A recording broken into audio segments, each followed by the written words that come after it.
Burkina ফাসোতে গণহত্যা, একদিনে ৫৬ শিশুসহ ২২০ জনেরও বেশি সাধারণ নাগরিক নিহত।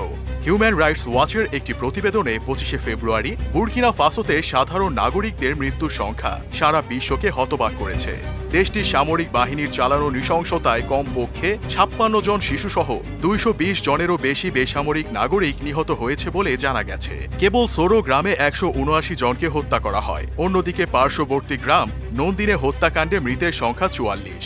প্রত্যক্ষদর্শীরা বলেন, ঘটনার দিন ১০০রও বেশি সৈন্যবাহী একটি কনভয় গ্রামে আসার পর গ্রামবাসীকে তাদের বাড়িঘর থেকে বের করে নির্বিচারে গুলি করে হত্যা করতে থাকে। উক্ত ঘটনাকে কাছাকাছি একটি সামরিক ক্যাম্পে হামলার পর ইসলামপন্থী যোদ্ধাদের সাহায্য করার দায়ে গ্রামবাসীদের বিরুদ্ধে প্রতিশোধমূলক অভিযান ছিল বলে জানায় সামরিক বাহিনী। নির্বিচারে সাধারণ নাগরিকদের হত্যার ব্যাপারে বুর্কিনা ফাসো কর্তৃপক্ষ এখনও নীরব ভূমিকা পালন করছে।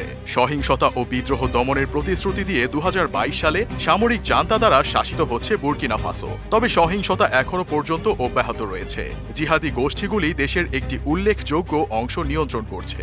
ইউরোপীয় ইউনিয়ন ও জাতিসংঘ সহ আন্তর্জাতিক সংস্থাগুলি নির্বিচারে হত্যা এবং জোরপূর্বক গুমের ঘটনা উল্লেখ করে বিদ্রোহীদের বিরুদ্ধে লড়াইয়ের নামে গুরুতর মানবাধিকার লঙ্ঘনের অপরাধে অভিযুক্ত করেছে বুর্কিনা ফাসোকে। বুর্কিনা ফাসোর ঘটনাটি সে দেশের ভয়াবহ মানবিক পরিস্থিতি তুলে ধরেছে, যেখানে সামরিক ও বিদ্রোহী বাহিনীর মধ্যে সংঘর্ষের ফল ভোগ করতে হচ্ছে সাধারণ নাগরিকদের।